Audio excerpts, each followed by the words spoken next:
Hey, everybody, what's going on? Jeff Rieger, another episode of the Daily Ticket. It's a Tuesday. It's the 16th. It's April. It's 2024. And the Red Wings are not dead yet. They're not fucking dead yet. Looked like they were dead.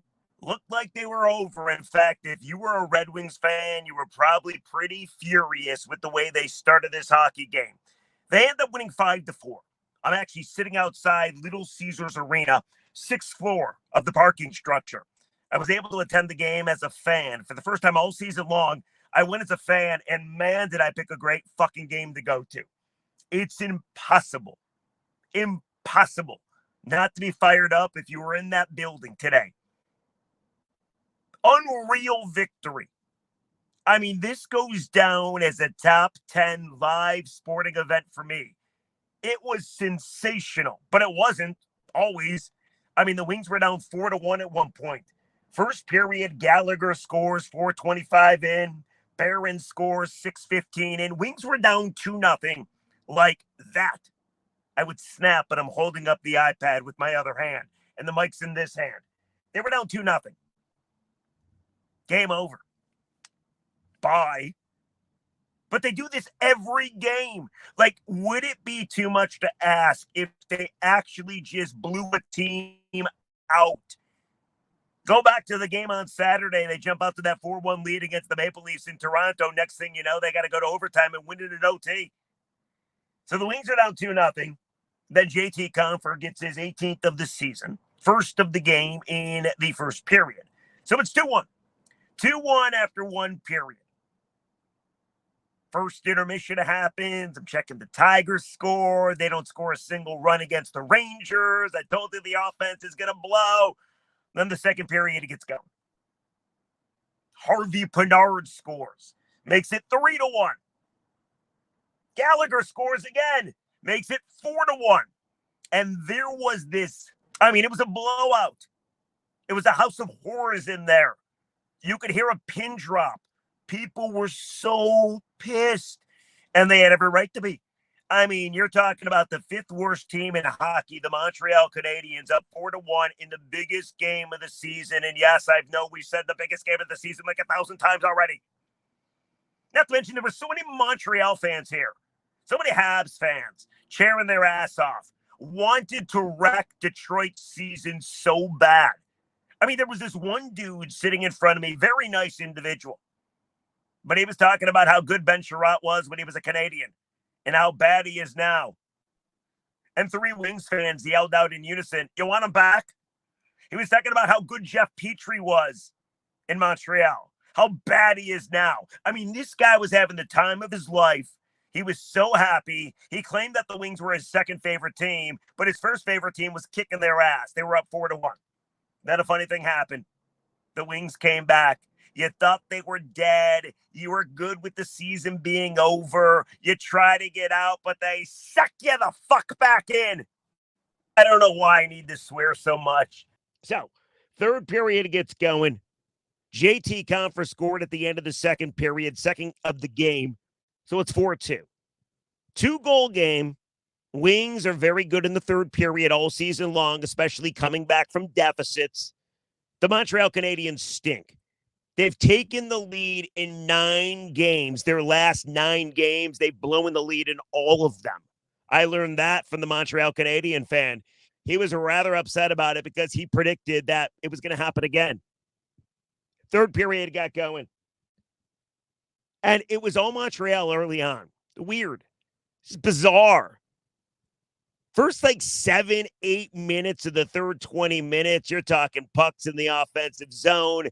Montreal winning the 50-50 battles. They were winning face-offs, way too many for my liking. They were taking the puck away from the Wings. They were just killing time. They were very excited to ruin Detroit's season. In fact, all game long, with the exception of the last 11 minutes, which we're going to talk about, the best 11 minutes of Wings fans' lives this season, Montreal played the better hockey game. They put pressure on Alex Lyon. They, with ease, got the puck out of their own zone. Transition game, I thought, was pretty good. They won way too many battles, way too many pucks in the corner. Habs would come away with it. 50-50 pucks. Habs would come away with it. Like, if you look at the stats before we get to the last 11 minutes here, I'll pull it up. Hold on one second. Habs had more hits, 30-25, 30 hits. And you know that when a game is at home, the home scorekeeper always gives the hit totals in favor of the home team. 30 hits by Montreal. Montreal also won more faceoffs, 27-25, and they won some big ones late in the game. Right faceoff circle, back to back to back. I counted 3 big-time faceoffs they won. So the entire game, with the exception of the last 11 minutes, which is the most fun of this entire podcast, was all Montreal. And it was disturbing. It really was, because you knew the situation going in. You had to watch the scoreboard. And you hoped like hell that the Boston Bruins were going to beat the Capitals. But it didn't happen. Capitals led that game 1-0 pretty much the entire game. Then they ended up winning with the empty net goal 2-0. Penguins also won as well, 4-2. So the Wings needed to win to keep pace. If they would have lost in regulation, season over, and on Fan Appreciation Day, like, that would have been a total fucking bummer. Not to mention, you got to believe Lalone would have got whacked, and I'm sure he would have said something silly post-game. But then the last 11 minutes, have I been alluding to? Best part of the game and the season, if we're being completely honest. Wings' last gasp of life. Will they be on a golf course on Wednesday? They still could be, but they also could be in the postseason. And why? Because Alex DeBrincat found a way to light the lamp, 10:38, beat Sam Montembeault, and made it a 4-3 game. And at that point, Little Caesars Arena is going insane. You did get the feeling they were going to come back again, because the Habs are not good. And because that's what the Wings do. They do nothing easy. Everything's got to be so close to death until they rise like the Undertaker, just rising up from the coffin. You think he's dead. It's over. The Wings are done. Season over. They're going to be at the golf course. And next thing you know, Undertaker alive and kills you. That's what the Wings did again. So Alex DeBrincat, he's been red hot. After going 19 games with scoring 1 goal, DeBrincat now has 3 goals in his last 2 games. He has 6 points in his last 3 games, and he's getting hot at the right time. And I got to tell you, if the Wings find a way to make the postseason, and we'll get to how they can, all comes down to later tonight, you got to believe Alex DeBrincat is a changed man. Alex DeBrincat's coming alive. He's already streaky. You knew this about him? Well, he's getting hot at the right time. If the Wings can make the postseason, you got to believe the cat is going to be beneficial to this team.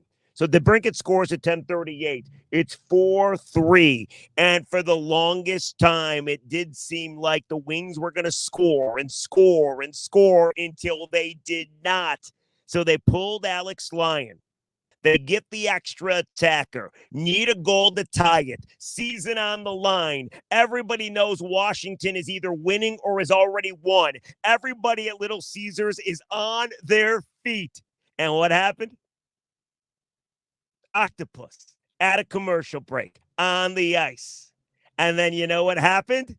A second octopus on the ice. The double octopi, the double puss. That's right. 2 octopi tossed on the ice. Here, I got a picture if you don't believe me.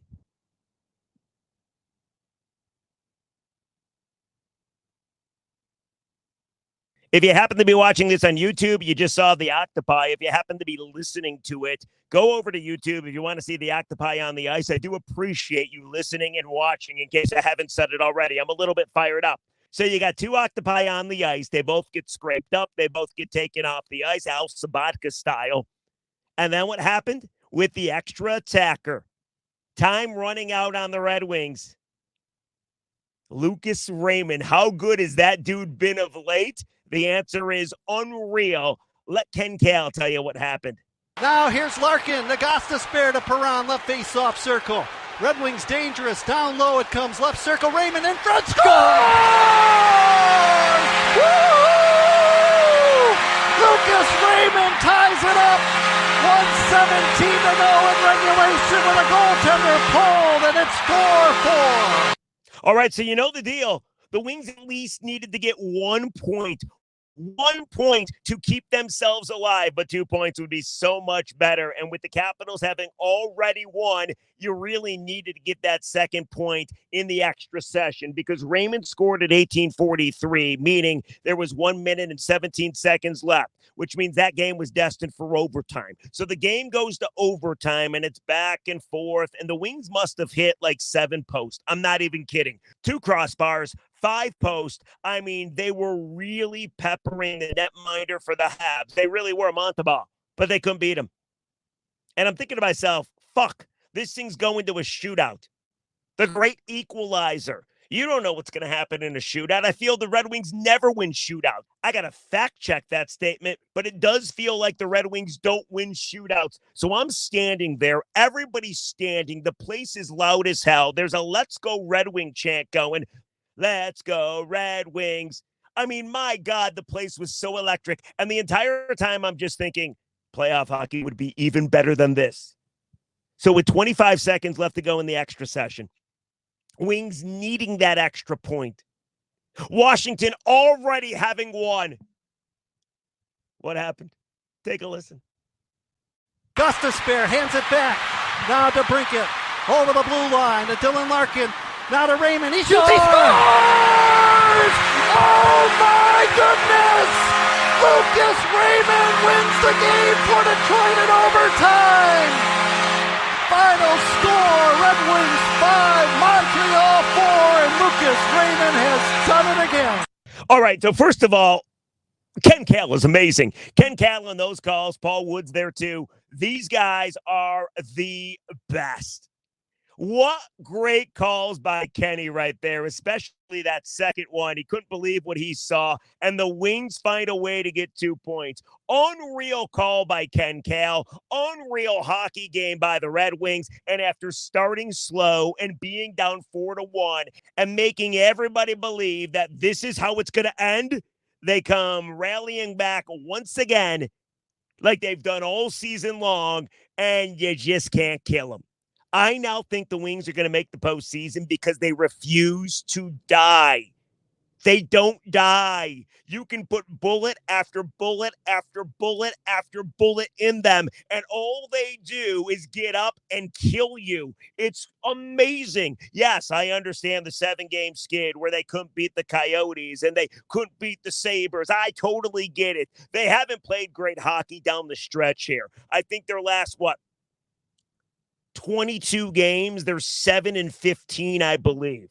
But they were 5-15 in their last 20, and they found a way to win their last 2 games and get 4 of a possible 4 points. So they're not dead yet. And before I get to the scenarios, let me just give you a couple quick things, okay? Number 1, how about Lucas Raymond? We keep wondering who the star is on this Red Wings hockey team. Well, I think they have a couple. But Lucas Raymond is 22 years old. That's all he is. He's 22 years old, and he's got 7 goals in his last 7 games. He's been absolutely money. And it's funny because there's this side-by-side stat out there on social media where it compares the season so far of Nikita Kucherov, who is fantastic for Tampa Bay, and Lucas Raymond. And Raymond is on pace to become a Nikita Kucherov-type hockey player. It really is amazing. He's been outstanding. That's a Steve Yzerman pick, and he's turning into a superstar right in front of our eyes. Yeah, we know Mo Seider's great, right? Another Yzerman pick, but man, Lucas Raymond's been unbelievable. Here's what else I wanted to give you. As many times as we've given Derek Lalonde shit, we haven't liked what he said. I've done podcasts about it. We didn't like it at all. Hell, if they would have lost this game, he probably would have dropped like, oh, we're just happy to have been here. But I loved what Derek Lalonde said post-game today. This comes from Daniela Bruce, who does a great job on the Detroit Red Wings radio broadcast. She tweeted after the game, Derek Lalonde gives an assist to the fan base for the 2 Octopi on the ice. Said it gave the guys a little extra rest. How about that? I mean, it did take at least a minute and a half to clean those octopus up. Nice job, people. I've always wondered how you get one of those things in there. Do you crutch it? I mean, that's what you do. You boil it, and then you put it in a bag, and you crutch it, and you wait for the right time. And the right time was right before Lucas Raymond tied the game up. Wings down a goal. The fans felt it. We're not idiots. Fans been there before. They get it. Used to do it at the Joe all the time. They knew exactly when they had to release the octopus. And not one, but twice gave the Wings a little bit of extra time. And Lucas Raymond finds a way to tie the game up. So I love that comment from Derek Alone. Here's what else I like. Question to Lucas Raymond. How loud was it out there? Raymond, I don't know. I blacked out. Unbelievable. Dylan Larkin was once again so fired up. And the Red Wings win it 5-4. And here's what I realized last night. Here's what I realized. Playoff hockey is amazing. We know this. We took it for granted for 25 years. Not our fault. But when you win Stanley Cups, first round series don't really do much for you. But when you take 8 years off, and if the Wings don't make the postseason, it's going to be the longest drought in Detroit Red Wings history of not going to the playoffs. Nobody wants that. But when you miss for 8 years, 7 years, last time was 2016, you miss it. And standing in that arena, watching overtime, watching the third period, looking around, nobody is sitting down. You know what I realized? We deserve playoff hockey again. Now, I'm sure any fan from any fan base is going to tell you the same about their team, but we deserve it. The playoffs are 5 times as intense as what we witnessed last night. And that was about as intense as it fucking gets. What a victory by the Red Wings. You thought they were dead. You thought it was over. You swore them off. I, at one point, tweeted, this is fucking pathetic. I mean, come on, man. Down 4-1 to the 5th worst team in the Eastern Conference. And then they came back, as you knew they would. So now here's the next question. How do they get in? There's one game remaining in the season. The Wings go to Montreal. Later on tonight, they're going to take on the Habs in, yet again, stop me if you've heard this before, the biggest game of the season. The Wings need to win. Flat out. If the Wings get 2 points and the Capitals lose to the Flyers, the Wings are in the playoffs. It's that simple. That's the easiest route to the postseason. The Capitals won last night 2-0 against Boston. That was a big win for them. So if the Wings find a way to win 2 points, they're in. If they don't, more than likely, they're not in. So let me just quickly give you all the scenarios that the Wings do and do not make it to the postseason. Already told you the easiest one to remember. Get 2 points. Capitals lose to Philly. You're in. However, let's just go by team. We'll start with the Capitals. Here's how the Capitals get into the postseason. Any win versus Philly, they get 2 points. They're in. It's that easy. If they get 1 point versus Philly and the Red Wings lose versus Montreal, Capitals are also in. Also, 1 point versus Philly and any Pens loss versus the Islanders, the Capitals will get in as well. Simplest path in the East, win and Caps are in. It's that easy for Washington. Here's the Penguins. The Penguins get in any win versus the Islanders, and the Capitals and the Red Wings earn 1 point or less. All right? So Penguins win, and the Capitals and the Red Wings get 1 point, or they just flat out lose in regulation. Also, the Pens get in if they get 1 point versus the Islanders, and the Capitals and Red Wings both lose in regulation. Okay? That's how Pittsburgh gets in. What about the Flyers? The Flyers get in with a regulation win versus the Capitals, and the Wings need to lose in regulation to Montreal. Penguins have to lose in regulation to the Islanders. That's how the Flyers get in. So just so you know, there's a chance the Flyers get to the postseason, meaning in Philly, they're going to try. They're not going to want to lose to the Capitals. Capitals are playing their second game of a back-to-back. They got to hop on a plane. They got to travel from D.C. to Philly. So it's no gimme for Washington. And again, they're like a minus 38 goal differential. So Philly has every reason to want to win that hockey game. Okay, so here's how the Red Wings get in. We already told you the easiest path, right? But here you go. Here's the full list of how the Wings get to the postseason for the first time in 8 years. Any win versus the Habs. Got to get 2 points. And if the Capitals lose, if the Capitals get 1 point or if they get no points, the Red Wings are in the playoffs. So the easiest path, like we already said, root for the Red Wings and root for the Flyers. Also, the Red Wings can get 1 point, meaning they lose in overtime to Montreal. And the Capitals have a regulation loss, meaning they get no points. And the Penguins get 1 point or less. Okay? So that's how the Red Wings get in. You need everybody to lose. You need to win. And I think you're going to win. It's a very tough task to try to beat the same team in back-to-back nights. I keep going back to that Ottawa series last year where they got smoked by the Sens in back-to-back games. If the Sens can do it, why can't the Wings do it? Got to win tomorrow. One more game where you get 2 points and root your ass off for the Philadelphia Flyers to beat the Washington Capitals. The Capitals stink. I think the Wings are going to get in. You cannot go through what they've gone through. You can't and not get into the postseason. Last night was so fucking special. And it's always going to be a great game, and it's always going to go down as one of the best games being there live, for me at least. It was such an intense, awesome, maybe the best regular season game I've ever seen. Definitely for the NHL, definitely for the Red Wings, maybe not for the Lions or the Tigers or the Pistons. I don't even know right now, but it was such a great game. The Red Wings and their fans deserve to be in the postseason. I know what you're going to say. Well, they shouldn't have gone on a 7-game skid where they didn't pick up a point. I agree with you. They haven't played great, but neither have the Capitals, neither have the Flyers, neither have the Penguins. The bottom line is you got a chance on the last day of the season. And if you don't get in, it's going to suck. It's going to hurt. And you're going to go back to that losing and say, see, you screwed yourself. And then at that point, you probably talk about the future of Derek Lalonde and what Steve Yzerman does to this team. But you know what? You got one more game, and you got a chance. So we're not going to do comments. I've talked for way too long, too fired up.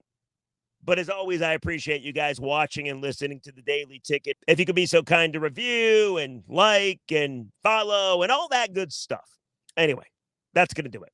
I'm going to drive home. I'm going to get this podcast up so you can listen and watch. And then we'll see what happens, man. One more time. Let's go. One more chance. Let's go. Gotta win. And go Flyers. And you're in the postseason. And at that point, it will be against the Rangers. Who knows? You get in, all the pressure is off. Maybe the Wings could give the Rangers a run for their money. All I know is I want to see it happen. I would love to see them try. All right, that's going to do it for the Daily Ticket, guys. What a game yesterday. The Trade Sports fans are the best. One more time. Your heart good? Go see a cardiologist before the game, man. Because if it's anything like last night, tonight, it's going to wear on you a little bit. All right, we'll catch you tomorrow on the Daily Ticket. A full rundown of the game. Did the Wings pull it off? Did the Capitals choke it away? Did our city of brotherly love, the Philadelphia Flyers, help us out? We'll see what happens. Maybe the Penguins somehow get it. I don't know, man. I'm going to stop talking now. We'll catch you tomorrow. See you guys. Bye.